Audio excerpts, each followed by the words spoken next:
Megastar Shakib Khan, আমরা যাকে বলি ঢালিউড বাদশা। আচ্ছা, একদিনে তো একটা মানুষ সাকসেস পেতে পারেন না। প্রত্যেকটি সাকসেসফুল মানুষের তো একটা করে প্রচণ্ড কঠিন লড়াইয়ের গল্প থাকে। তাই মেগাস্টার শাকিব খানেরও কিন্তু প্রচুর লড়াইয়ের গল্প আছে। আজকে সেই লড়াইগুলো লড়তে লড়তে, বাধাগুলো পেরোতে পেরোতে আজকে তিনি বাংলাদেশের ওয়ান অ্যান্ড অনলি মেগাস্টার। আমি একটা লেখা ফেসবুক স্ক্রল করতে করতে পেলাম, জানো তো সাকিবিয়ান ভাইরা বোনেরা, আমার এই লেখাটা পড়ে এত ভালো লাগলো, আমি ভাবলাম যে তোমাদের সঙ্গে শেয়ার করি।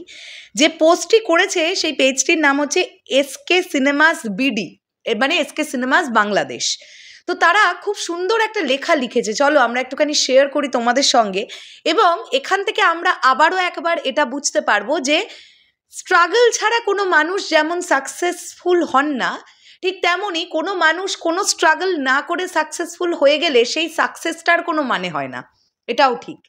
তাই মেগাস্টার শাকিব খান তিনিও তার কেরিয়ারের প্রথম দিকটা থেকে অনেক স্ট্রাগল করতে করতে করতে করতে তার পাশের মানুষগুলো, মানে যারা তার সঙ্গেই ওঠার চেষ্টা করেছিলেন বা উঠেছিলেন, তারা আজকের ডেটে দাঁড়িয়ে প্রায় কেউই নেই ইন্ডাস্ট্রিতে। শুধু মেগাস্টার শাকিব খানের রাজত্বটাই চলছে, কেননা মানুষ, সাধারণ মানুষ মেগাস্টার শাকিব খানকে মেগাস্টার তকমাটা দিয়েছে। তাদের মানে মনের মণিকোঠায় মেগাস্টারকে সেই জায়গাটা দিয়েছে, মাথায় করে রেখেছেন আমাদের মেগাস্টার শাকিব খানকে। চলুন আমরা এই লেখাটা একটুখানি পড়ি।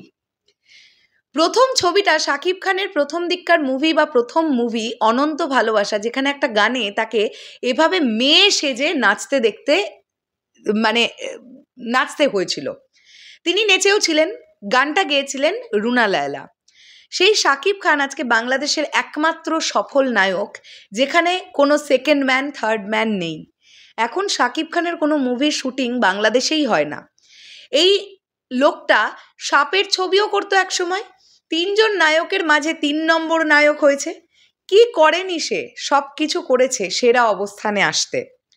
আপনি নতুন কিছু যখন শুরু করবেন, লোকে নাচাবেই, নানানভাবে লোকে ভোগাবে, এগুলো তো একরকমের পরীক্ষা। আমিও যখন খারাপ অবস্থায় ছিলাম, সিভি রাইটিং মাত্র শুরু করেছিলাম, আমার সাথেও এমন হয়েছিল। প্রেক্ষাপট আলাদা আলাদা হলেও বাস্তবতা একই রকম। আমার সাথে ঘটা প্রতিটা বাজে ঘটনা আমার ভেতরে বারুদ জ্বালিয়ে দিত, এখনও দেয়। মোদ্দা কথা, শাকিব খানের মতো নাম্বার 1 হতে গেলে স্ট্রাগলটাও নাম্বার 1 লেভেলেরই হতে হবে। স্ট্রাগল যার হাইয়েস্ট, তার অ্যাচিভমেন্টও হাইয়েস্ট। এই লেখাটা লিখেছেন নিয়াজ আহমেদ ভাই। তো এত দারুণ লাগলো। আমরা তো দেখেছি অনন্ত ভালোবাসা সিনেমাটা, তোমরা সবাই দেখেছো, ব্লকবাস্টার একটা সিনেমা। এবং সেখানে আমরা দেখতে পেয়েছি যে মেগাস্টার শাকিব খানের চরিত্রটা যে মেয়েটিকে ভালোবাসতো, তার বাড়িতে ঢুকে থাকে শাকিব ভাইয়াকেই একটা মেয়ে সেজে ঢুকতে হয়েছিল, মানে সে বাড়ির কাজকর্ম করে, তারপরে সেই মেয়েলি বেশেই তাকে নাচতে হয়েছে। মানে একটা ভীষণ ভীষণ একটা মজাদার সিনেমা ছিল। শাকিব ভাইয়া এমন একজন অভিনেতা না, সর্বদিকে যিনি একদম পারফেক্ট। মানে একটা কোনো ইমোশনাল দৃশ্যে তুমি শাকিব ভাইয়াকে দাও, সেখানে তিনি পারফেক্ট। একটা কোনো কমেডি পোর্শনে তুমি শাকিব ভাইয়াকে দাও, সেখানে তিনি পারফেক্ট। একটা কোনো রোম্যান্টিক মোমেন্টে তুমি শাকিব ভাইয়াকে দাও, রোম্যান্টিসিজমও তিনি পারফেক্ট।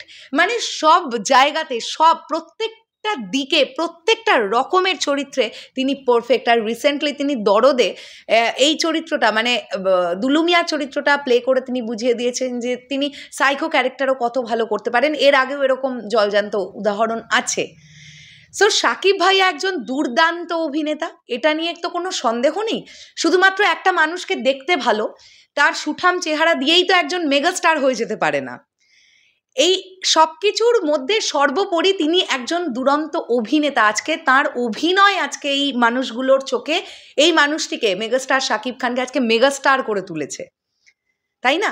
তো দারুণ লাগলো এই ব্যাপারটা তোমাদের সঙ্গে শেয়ার করলাম। বলো কার কি বক্তব্য, এটা নিয়ে অবশ্যই কমেন্ট করে জানাও।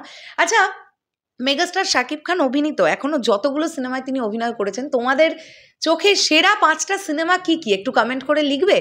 যদি এতক্ষণ ভিডিওটা তোমরা দেখে থাকছো, তাহলে একটুখানি যদি সময় বিনিয়োগ করে একটুখানি কমেন্টে 5টা সিনেমার নাম লেখো যেগুলো তোমাদের সবচেয়ে ফেভারিট, তাহলে অবশ্যই লিখতে পারো। আমার যে 5টা ফেভারিট সেটাও আমি কমেন্ট বক্সে না হয় লিখে দেবো। আমি যতগুলো দেখেছি, ম্যাক্সিমাম ছবি দেখেছি, কিছু ছবি এখনো দেখা হয়নি, সেগুলো দেখতে হবে। টাটা।